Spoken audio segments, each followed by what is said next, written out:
All right. Welcome, everyone.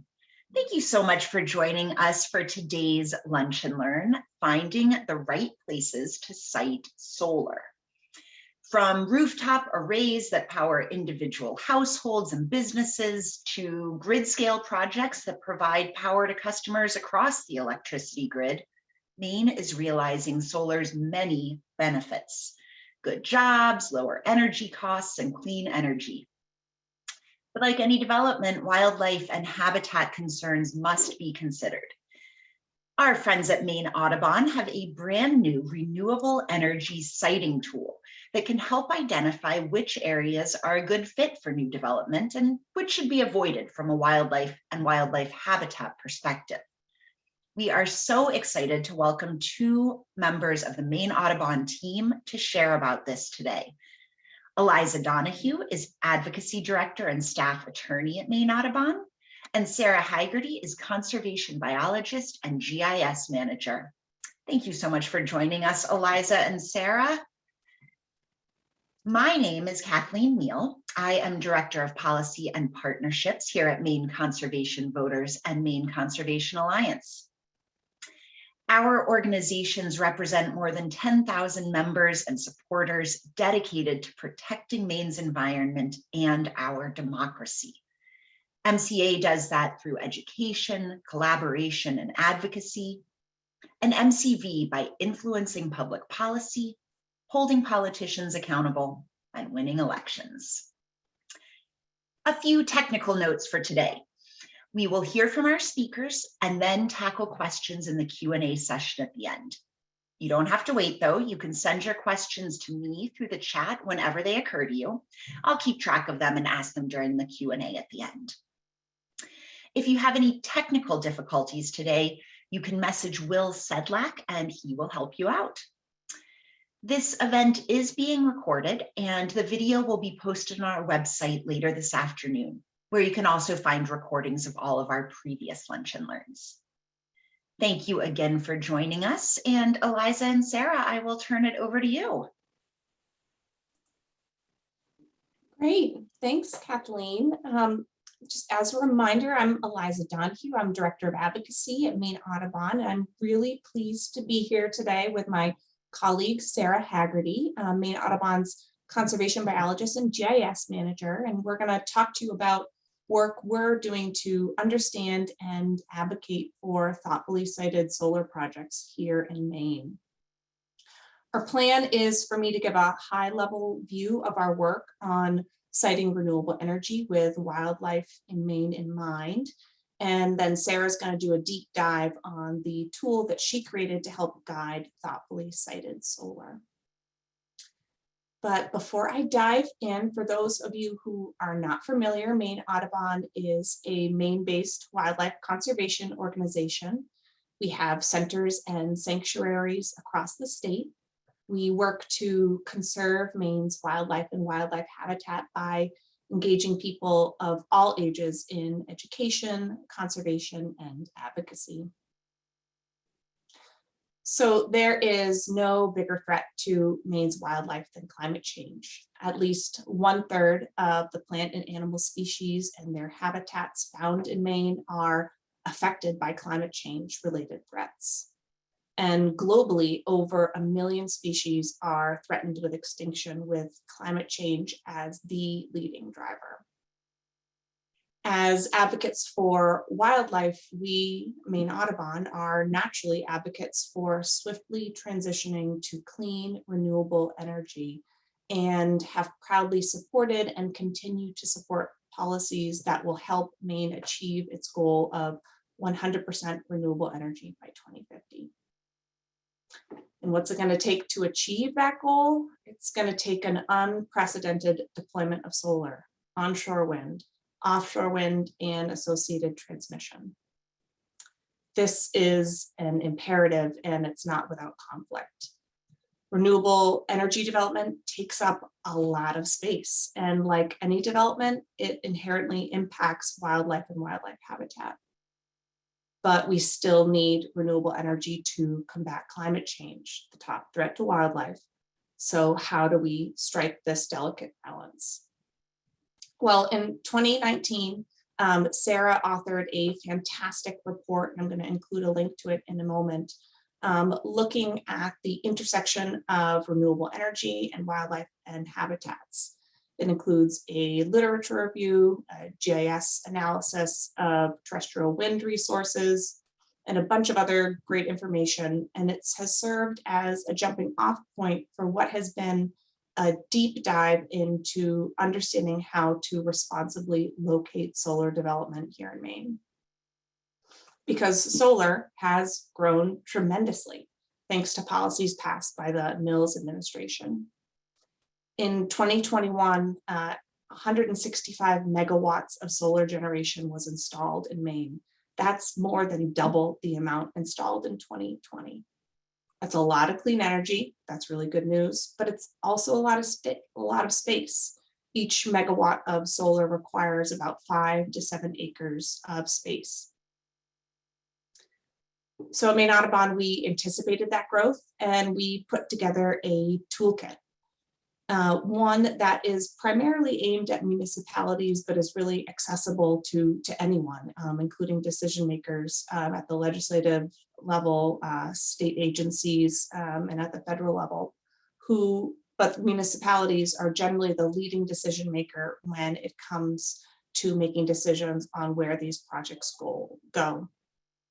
We've drafted a model site plan regulations and conditional use permits.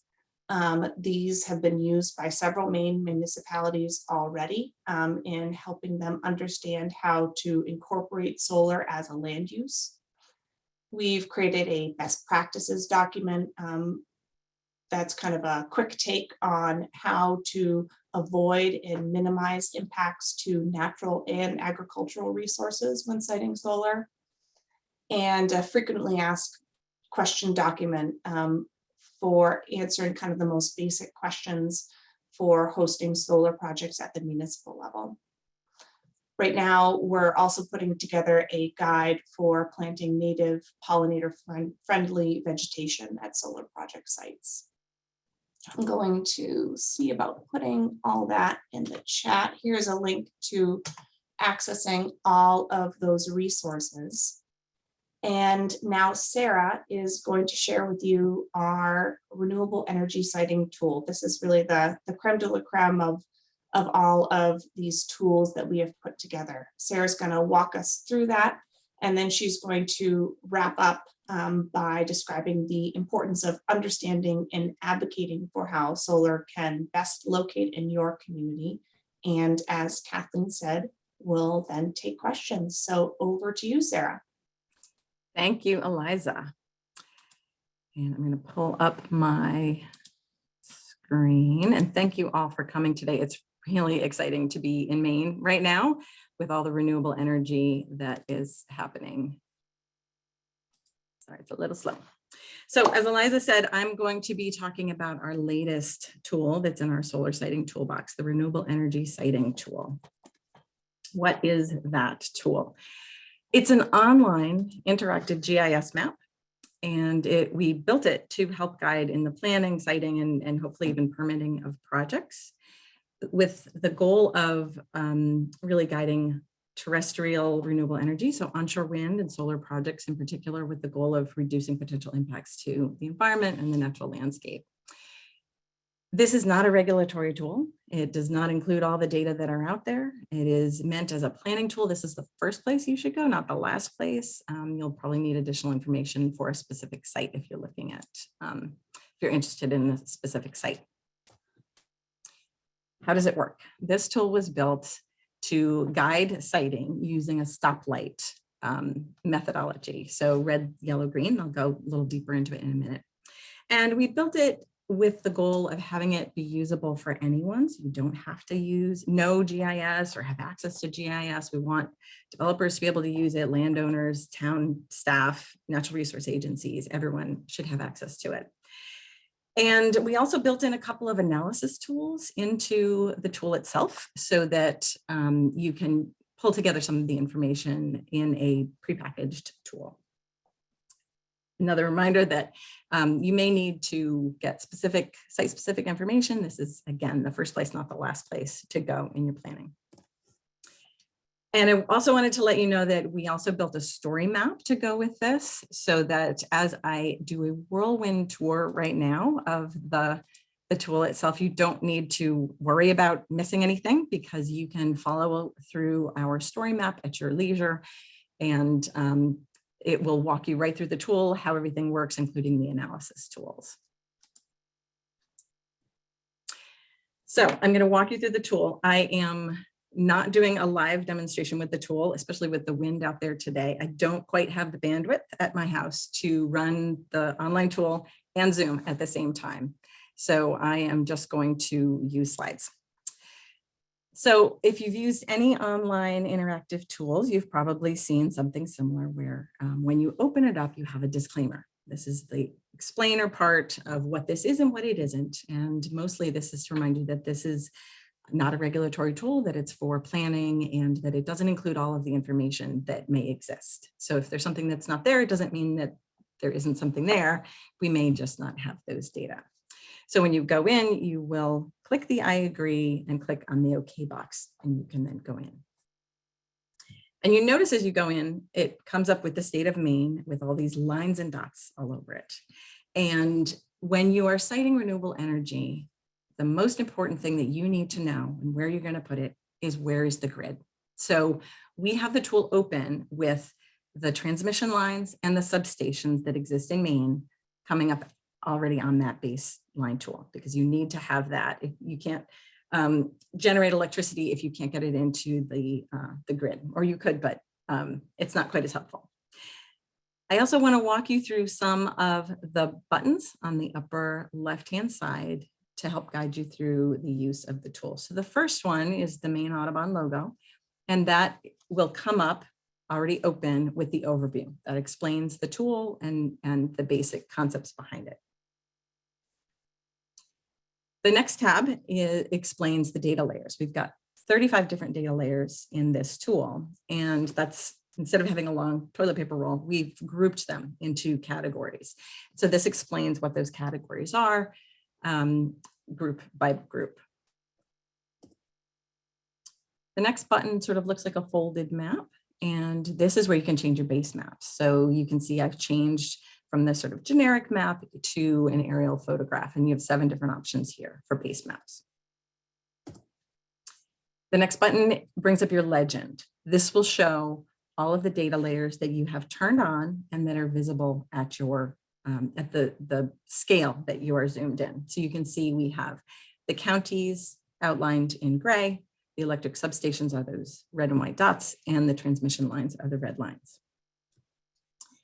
This final button is where you'll find additional information. So when we click on that button, it opens up access to these data layers in their groups. So we have 5 different groupings, and I'll go into a little more detail in a minute on what is in there. But those are all of the tools that are on the upper left-hand side.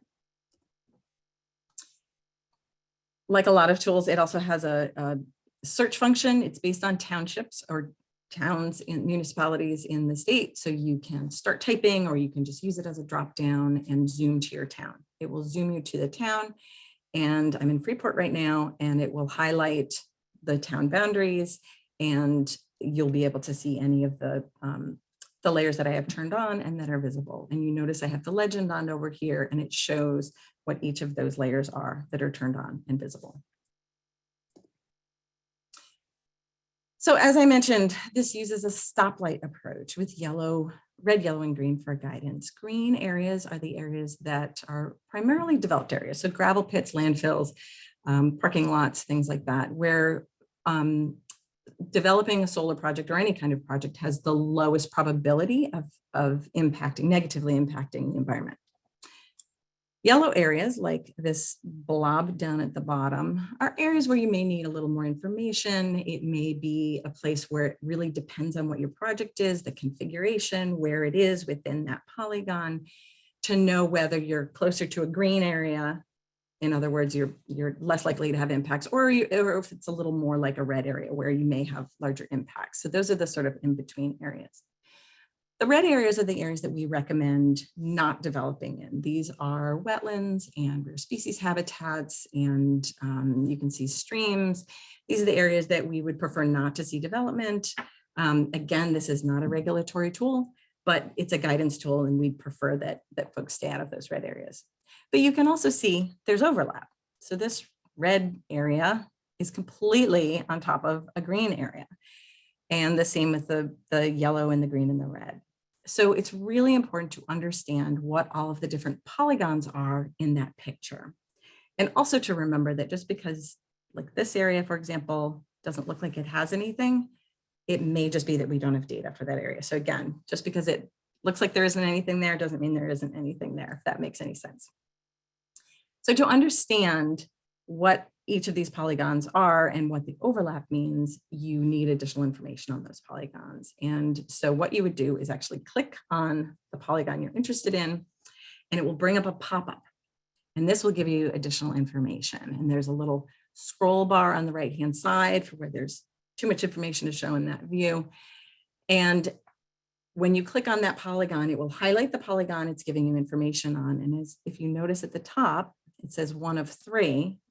It will bring up information for anything that may be overlapping in that particular point that you clicked on. And then you simply scroll through those with the arrow. So first it'll give you a description. This polygon is a gravel pit, for example. It'll explain what that means. The comment area gives you some guidance like, hey, gravel pits might be a great place to put a solar project. And then as you scroll down, there's also information on the data source. And if it's publicly available data, there will be a link to the data.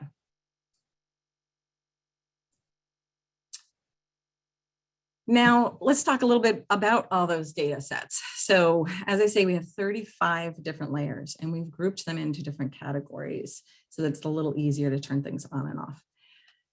The first grouping is energy resource layers, and these are those substations, those transmission lines. We have wind projects that have already been built. We have three-phase power, so anything that's energy resource related is in that bucket.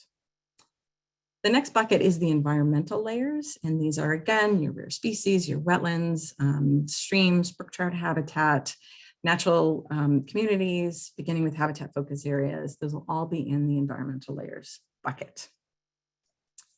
Next, we have previously developed layers. These are, again, your landfills, your gravel pits, brownfields. We've also taken all of the developed areas and put a buffer on them so that we're concentrating development near existing development. We also have a bucket for agricultural lands, and we worked with the Maine Farmland Trust because farmland is often a type of land that is more heavily used for solar projects because they're usually a large piece of land, usually owned by one landowner. They're already cleared, and often a farmer may be looking for steady supplemental income to support their farming activities, which can be a little more up and down. So in Maine, like in a lot of other places, a lot of the projects that have been proposed, solar projects, a lot of them are being proposed on farmland. So we want to provide some information on where prime soils are that you might want to avoid, where large productive farms are, and in order to give that extra piece. And finally, we have administrative boundaries and roads. And this is what you would think it is. It's towns, it's counties, it's roads, just to orient yourself. And the last, there's an additional button here. So these 5 buckets give you the 35 layers that we have in the tool. You have the ability to add your own data or other data that you can pull in. It won't put it on the map. It won't show up for anyone else. It will only be in your view, but it allows you to examine additional data or specific sites that you're interested in. I find this super exciting because if you think about it, if you're a developer, you might have 5 different parcels that you're looking at and you have shape files. You can pull those in and you can examine them and compare them using this tool. If you were a town and you have your zoning digitally available, you can pull that in and see how it interacts with the different layers that we have in here. If you're a natural resource agency and you have data that might not be publicly available, you can use that in the tool as well. And if you click on that button, you have 3 different ways to add data. The first is through ArcGIS Online. So if you do use GIS and you have ArcGIS Online, you can pull any of the data that are available there. You can also use pull in data from a web service. If you have the URL, you simply type it in there and you can pull in the data. And these are great. A lot of places are making data available through web services now, so that if they update the data on their end, it's automatically updated when you're using it. You don't have to get a new file and replace it. But you can also pull in shapefiles, KMLs, CSVs, any sort of spatial features that you have, you can pull into the tool itself. I think this is a super exciting piece of the tool, which is probably why I keep going on about it. A little bit about data visualization. So if you remember, when we came into the tool, it showed Maine, it showed the counties, and it showed transmission lines and substations. We have 35 different layers in here. They're not all turned on because it would basically crash the system and you wouldn't be able to see anything anyway, because there's so much data in here. The different data layers have to be turned on with a check in the checkbox, and they have to be visible at the scale you are at. Some of these data layers are very, very busy. And if you turn them on at the scale of the state, you wouldn't be able to see anything. It would cover everything. So we don't let them turn on until you've zoomed in further. And so you can see here, I have 2 layers that are turned on with checkboxes, but one of them is grayed out. The wetlands layer is grayed out. Beginning with habitat focus areas are showing up. They're these red blobs. These are the areas of ecological importance at the statewide scale. So it's appropriate to have them on when we're zoomed out this far. If we turned all the wetlands on, if we had them actually visible at this point, the entire screen would be covered with the visualization of the wetlands. It wouldn't be very useful. So you have to actually zoom in further to be able to see them. Another little quick tool for turning things on and off, though, is within each bucket, you have this little, it's like a little additional layers button.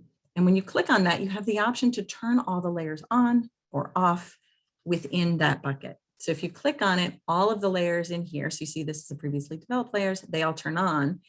If I went back to the environmental layers, they would still only be on or off as I had them before. So it only works in each bucket that you're in.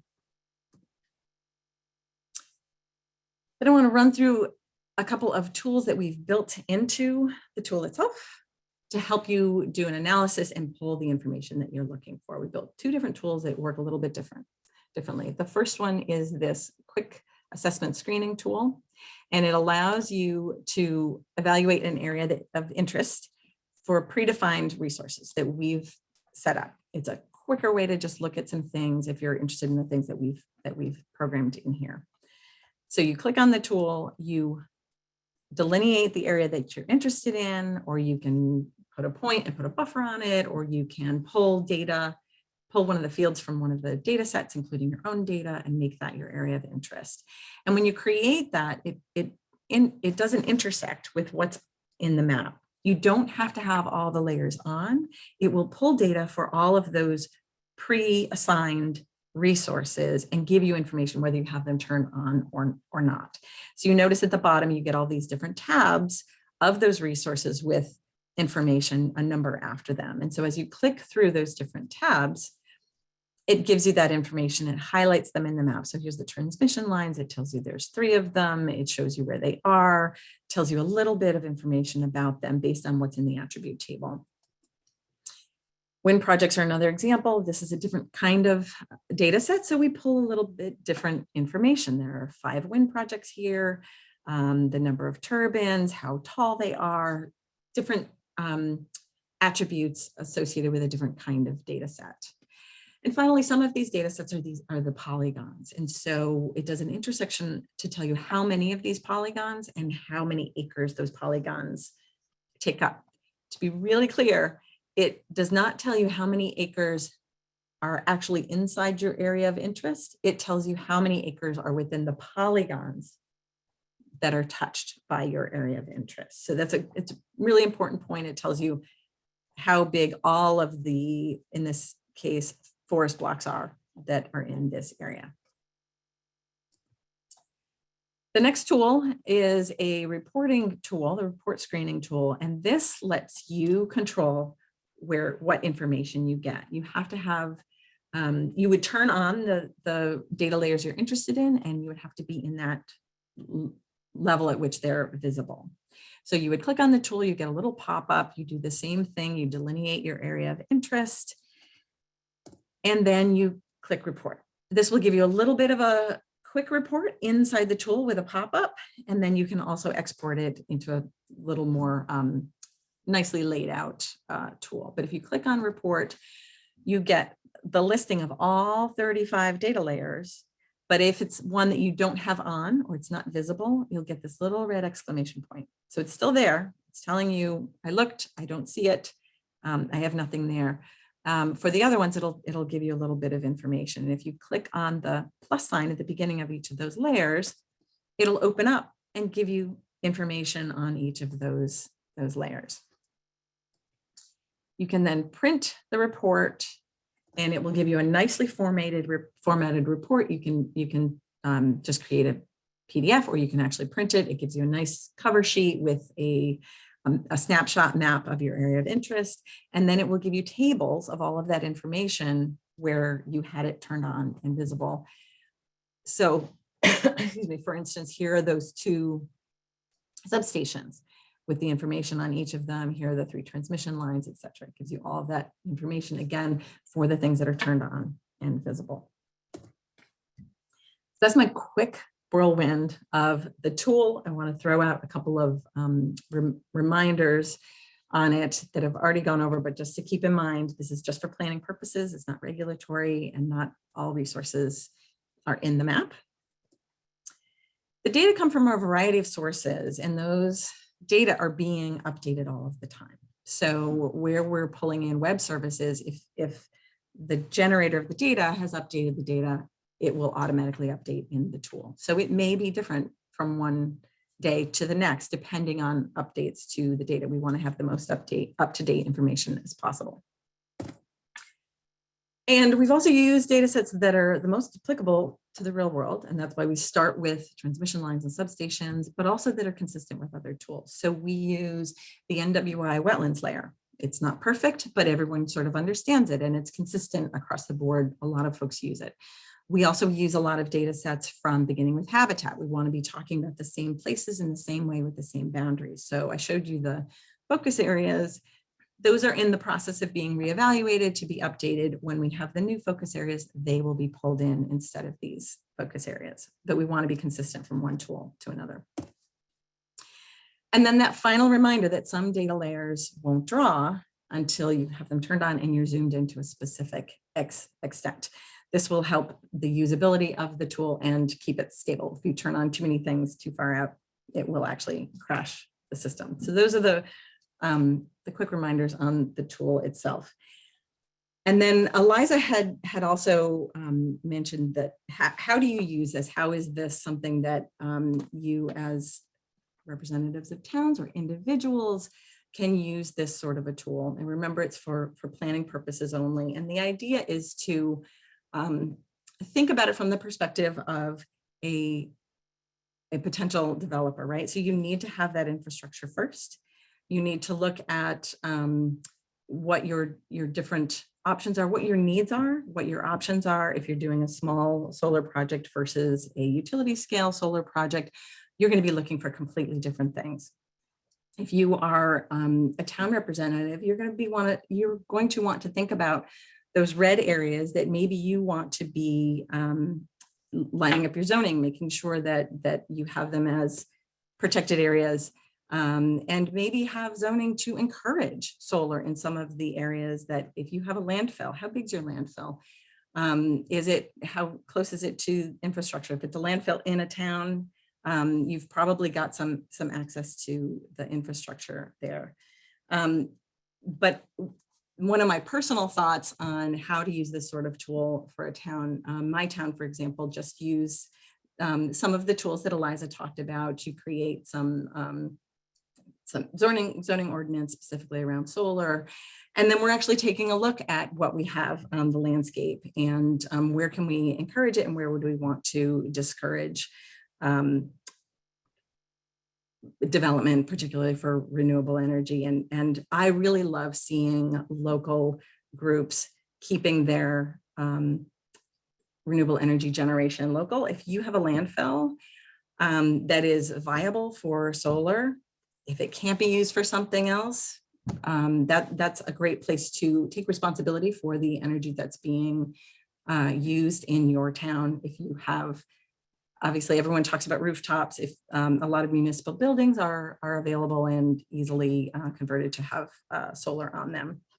It all depends on who you are and what you're looking for, but we hope that this tool is something that is makes it usable for everyone from the developer to the landowner to be able to find that perfect combination that's sort of a win-win, right? For both the landowner, the town, the local citizens and the developer, so that we can get as much renewable energy on the ground in the best places possible that we can, understanding that there will be impacts to the environment, but we want to reduce those as much as we can, avoid them completely if we can, and then mitigate what we can't at the end.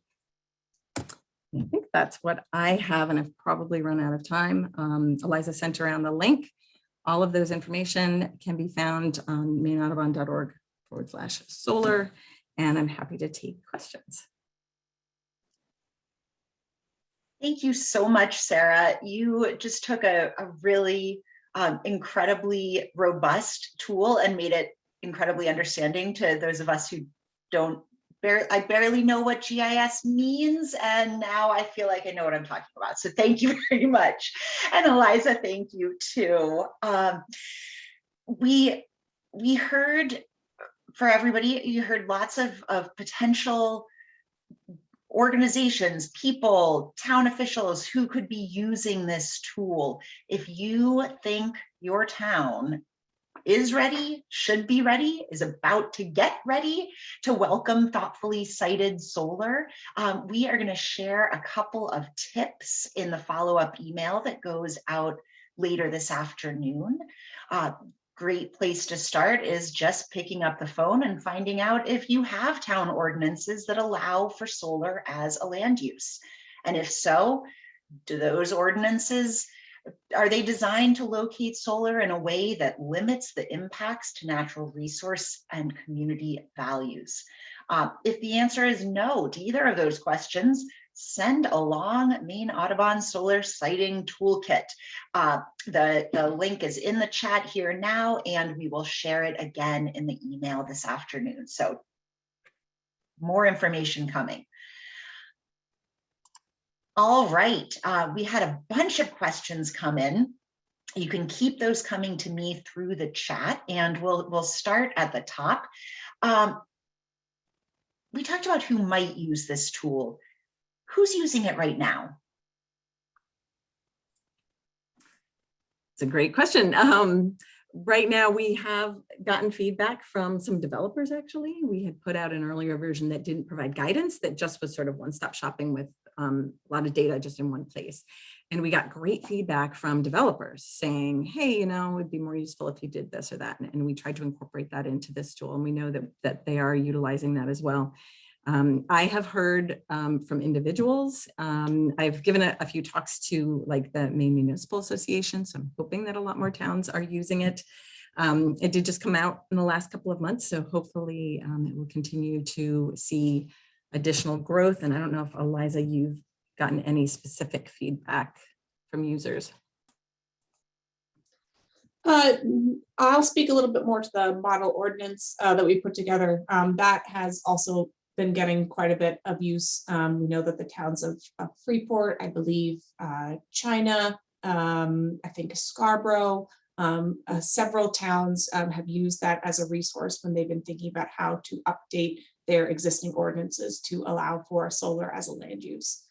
That's just really wonderful feedback and is really affirming for the choice that Maine Audubon made to put resources into pulling together that model ordinance that was drafted by not only Maine Audubon, but with feedback from developers, from planning professionals, and from others with a lot of expertise in this area. That's great. Thank you for doing that. What an incredible gift to the whole state to have this tool at the ready. Thank you. Big picture question here. How much clean energy do we need in Maine? And how much has already been installed? And then part 3 of that question. Could we just put solar on every roof in the state and be done with it? Is there a way that we avoid putting solar, big solar arrays? Can we just use the structures we already have? Sorry, I'm asking you 30 questions at once. Take it away. Well, maybe I'll start with the bigger picture ones, and then I'll pass over to Sarah to talk about the rooftop question.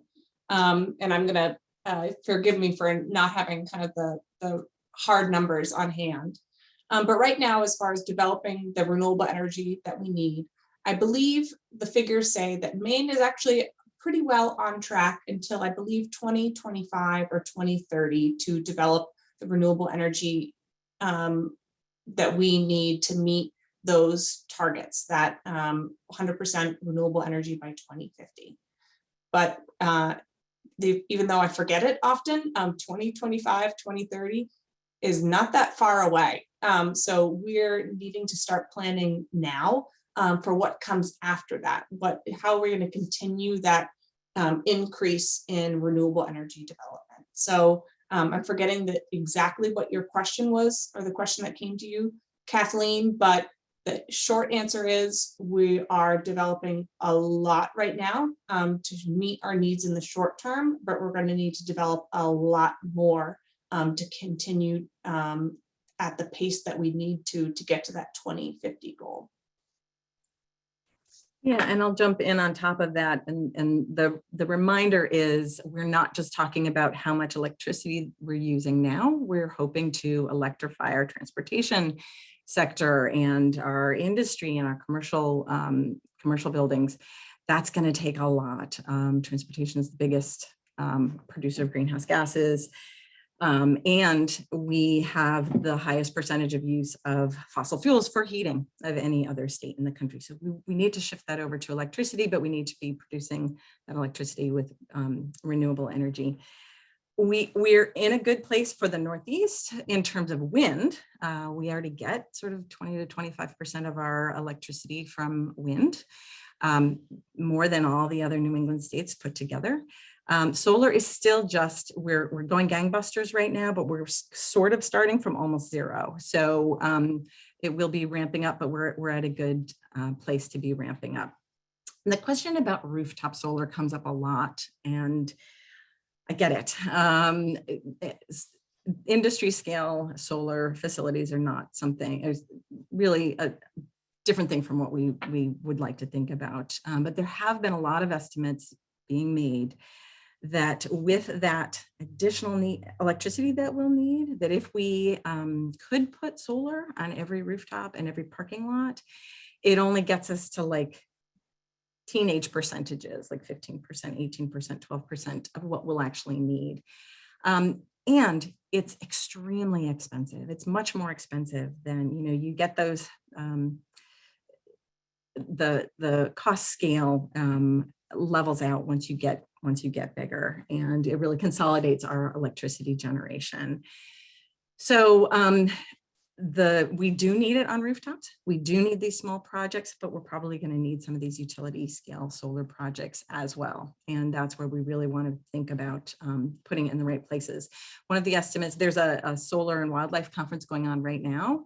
And one of the numbers that I heard yesterday or the day before was that with all of the, if you just think about solar being sort of 40% of the sector, this is nationwide, this is not just in Maine, then it'll take sort of 0.5% of the acreage of the land mass, which that's not very much. But when you think about Maine, right? Maine's got 22 million acres, and let's say we need twice that, let's say it's just 1%.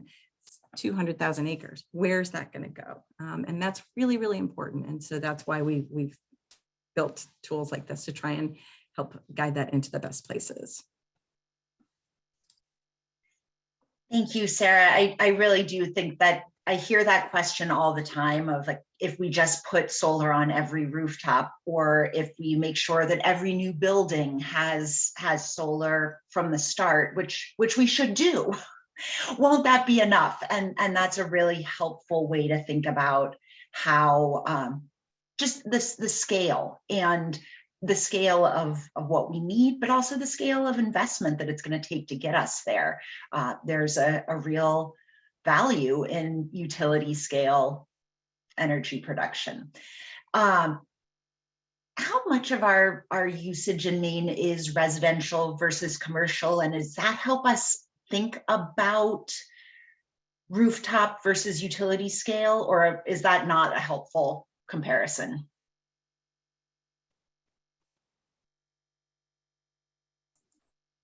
I'm watching Sarah's expression to see who is going to give the non-answer. I'm not aware of what the breakdown is between residential and utility scale, but it's worth mentioning that these utility scale projects are in the 20-30 megawatt range. And when I said earlier that those each megawatt requires about 5 to 7 acres, that results in projects that can be in the hundreds of acres range.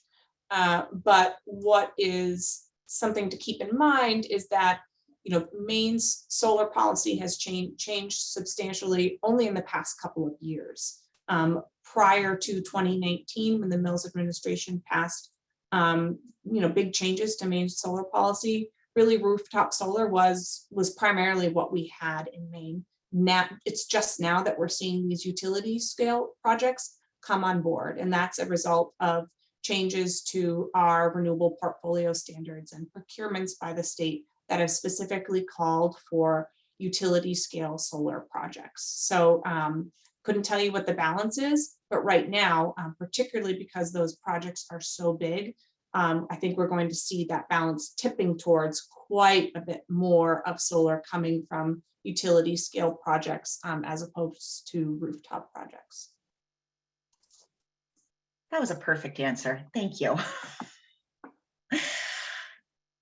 On that number, so 1 megawatt, 5 to 7 acres, is that right? I've seen some ground mounted solar panels that have trackers that sort of rotate throughout the day and throughout the season. Does that significantly reduce the number of panels or the number of acres that we need? Or are we just shaving sort of, decimal points off at that point?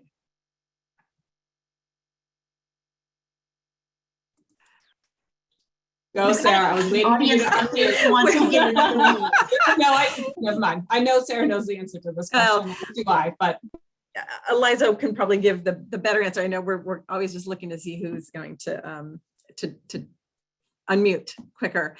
It does help. It's a little more expensive.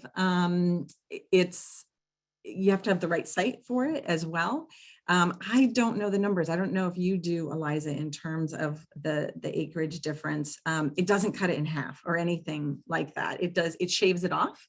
But then you have the added expense, and you need to have the site that works on. Sort of a non-answer, sorry. No, I think it's all, what the big takeaway I think today is it's both and to every piece of this, and it's complicated. So we've got lots of questions, and there aren't super straightforward answers, although one of our terrific partners from CB says trackers increase capacity of panels by about 40%. So there you go. Thank you, Scott. I love how much information we have as a community and how openly we share it. Thank you. Okay, so back to the tool itself. When we're playing around, we're doing the different layers, and we hit on what looks like a perfect spot. How do we get solar there? What happens next? Do we call up a solar company and say, hey, I've got a hot tip for you? It depends on who you are. Are you the landowner, right? Are you the town? Are there ways you can encourage solar there? You also have to think about, and I bring up ownership first because you also, what I hear from the developers is dealing with one landowner and one property. It makes a big difference. And so if you have an area, but there's 27 different landowners there, that might be a little tougher, especially as we think about how rapidly solar is going on to the landscape. They're really looking for, again, close proximity to the grid, large parcels that have the right features, aspect, and things like that.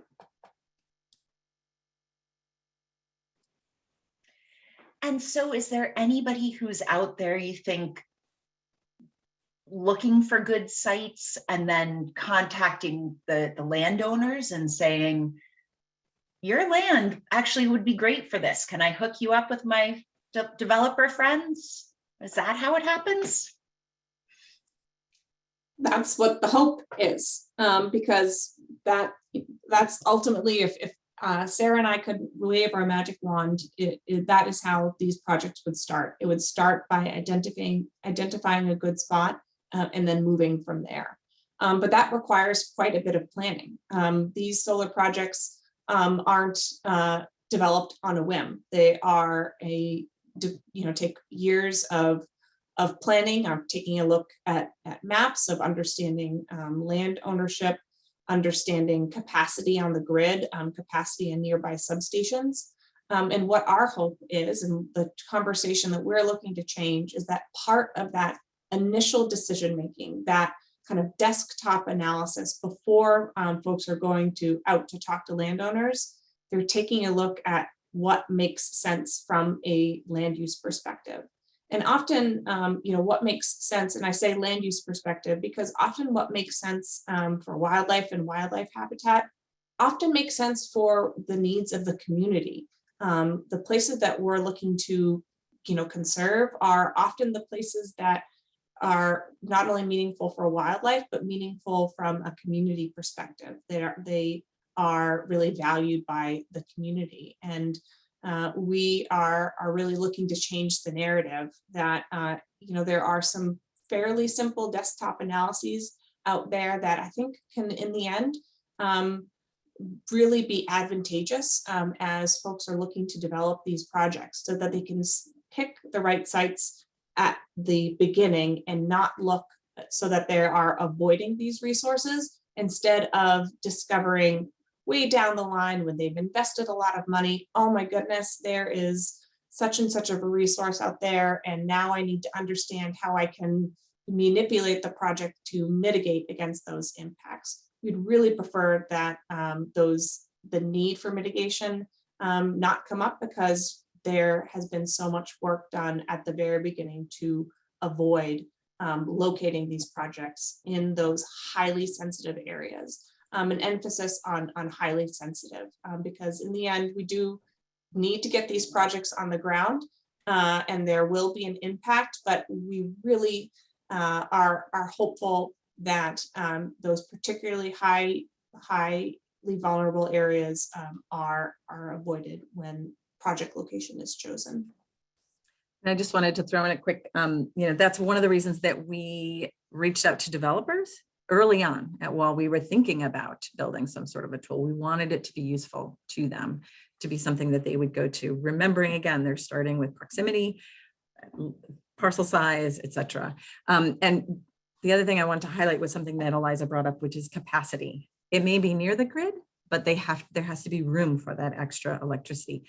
We are at a bottleneck right now, and that's going to be our biggest problem going forward, is really going to be capacity. And that's something that we don't have available to us to put in this tool at this moment. So that's the tough piece that everyone is still sort of struggling with.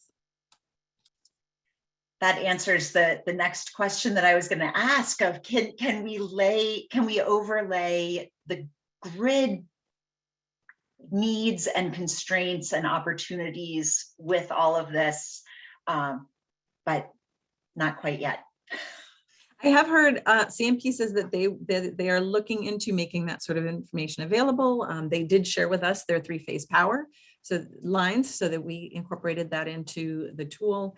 Versant isn't quite at that point yet, but it's tricky too, because they have a queue, right? And of all these projects with all this electricity that's potentially going to come, and not all those projects are going to happen, and you don't know which ones. And so it's really, it's a bit of a moving target, but it would be really helpful to have a little more transparency there, and where there is, but there isn't a lot. When this analysis leads us to a site that is currently forested, for example, is there a way to account for the climate costs of cutting down trees and the climate gains of clean energy to figure out where the balance is? Is that a whole different tool? We want you guys to explain it all. That is a great question. I see some names on here who can probably give you exact numbers. The number that I heard, and which is probably a few years old now, is sort of for every acre of forest land that if you were to cut it down, you'll get back 7 times the amount of emissions versus what they would have captured. I personally think we also need to think hard about the fact that we can't do either or anymore. We need both. We need capture and we need offset. But there's a lot of exciting stuff looking at soils and other sorts of plantings, and how you can manage what that forest is. Makes a big difference, right? The age and the makeup of it, and where it falls from an ecological perspective, where it falls in the landscape as well. Is it if you lose it, are you fragmenting the habitat? So those ecological impacts will be a little different from just the loss or gain of emission changes. There are so maybe many. Just to put up a point on what Sarah just said, is that not all forests are created equal. And Maine is a highly forested state. Sadly, what that means is that for us to build out solar, trees are going to have to come down. But what this tool does, and maybe Sarah can, she alluded it to a little bit more, but is it tries to help folks to differentiate where kind of the most high value forests, and it's not just about the composition of the forest, but kind of the size and the location, the forest that we really need to hold on to. And the forest that, yes, has an incredible amount of value, and we can't downplay the value of that forest, but might be worth that trade-off, that it might be okay to cut down those trees if it means the clean energy gain, getting clean energy gains. Sarah, Eliza, thank you for the incredible amount of information and the nuance here. I think it would be much easier for all of us if there was a one-size-fits-all answer that we could plan around. But banning that, this tool is going to be just such an incredible resource in helping us understand all of those different factors that go into siting solar well.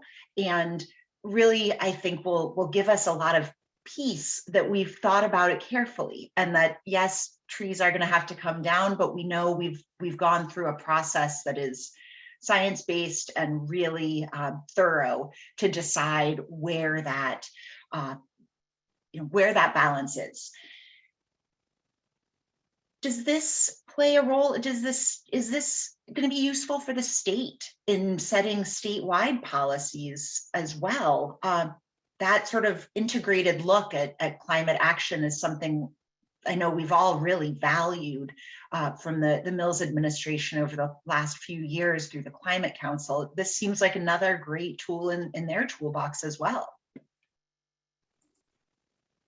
Absolutely, and we've been really happy to have shared this tool, work collaboratively with natural resource agencies in helping to develop it or asking for their feedback on it, and also having now been invited a number of times to present this tool to different working groups, stakeholder groups who are thinking about renewable energy either holistically or thinking more specifically about solar siting. And that's something that we're anticipating some action on this coming legislative session because there are statutory mechanisms that can help boost or incentivize locating renewable energy in these places that Maine Audubon would encourage. There are also regulatory measures to do the same thing. You know, Sarah talked about the outreach that we've done to developers, and that's been really wonderful. And we're really grateful to those who are taking this guidance and really running with it. But the fact of the matter is, for all the carrots that you put out there, sometimes you need to put a few sticks out there as well. And I think I've been engaged in a lot of really productive conversations about what are some statutory mechanisms that don't say no to where you can put solar, but says, hey, here are some mechanisms that can incentivize putting solar in these quote unquote right places. And you know, we're really happy, as you mentioned, Kathleen, that theme was included in Maine's climate action plan. And that is a big part of Maine Audubon's work right now, is understanding how we can implement those recommendations within the climate action plan. And we're going to need folks' help.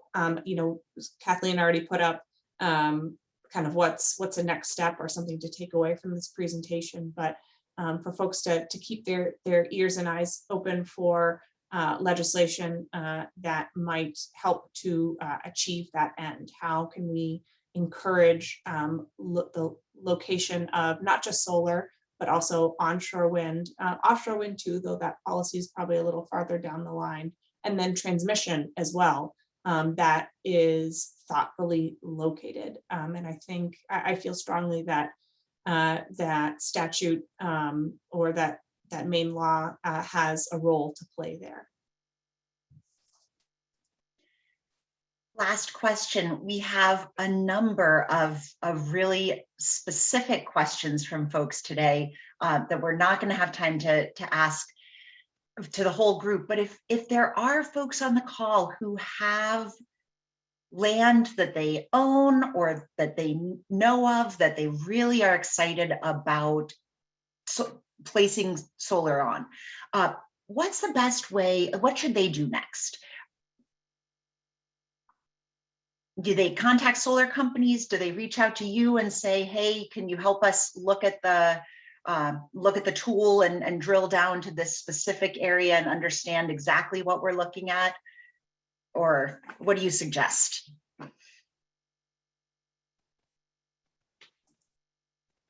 I unmuted first, Sarah. I would say that there are a number of different things that person could do. Getting in touch with us is one step, as Sarah said. Often the tool is wonderful. We're here to tell you about how wonderful it is, but often it would folks have benefited from a bit of explanation from really Sarah, not from me. She's the biologist.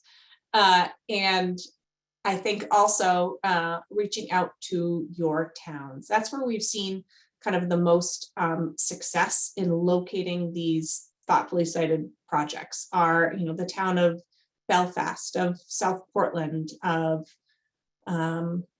I guess Gray was not a town project, but when these have been municipally driven projects that have sought to power municipal buildings, etc. Those have been the ones where we've often seen that really great combination of projects that benefit not only the totality of the municipality, but are located in a great place. That, and then also community solar projects, particularly those who have been the potential off-takers have really been invested in understanding the location of the project that they buy into. So we'd be happy to more specifically direct folks who have those inquiries. Thank you so much. And thanks to everybody for joining us today. By the time we close the books on 2021, we will have held 40 lunch and learn programs and racked up more than 7,000 views. We are beyond grateful to each and every one of you. Seeing your names and faces on the Zoom screen every week is truly the highlight of my week. I feel like there are many of you I've never met in person, but I miss you when you're not here. So thanks for joining us every week. The work that goes into this program, like all the work that we do at Maine Conservation Voters and Maine Conservation Alliance, really happens through member support. So thank you for standing by our side in the fight to protect Maine's environment and our democracy and our climate future. As you're thinking about your end of year giving, please consider supporting our critical outreach, advocacy, lobbying, and legislative accountability work with a year-end donation. We are just so grateful for all of you. I hope you will join us next week for the last Lunch and Learn of 2021, Changing Seas, Reflections on the Future of the Fishing Industry. Youth climate activist Riley Stevenson will be here to share an informative and honestly stunning series of short films that she produced to highlight the voices of her peers, of young people who spend time working on the water and are experiencing the climate crisis from a very intimate and daily perspective. So I hope to see you then. Hope you have a wonderful weekend. Eliza, Sarah, thanks to you and everybody at Maine Audubon. You're the best. We love working with you. We'll see you soon.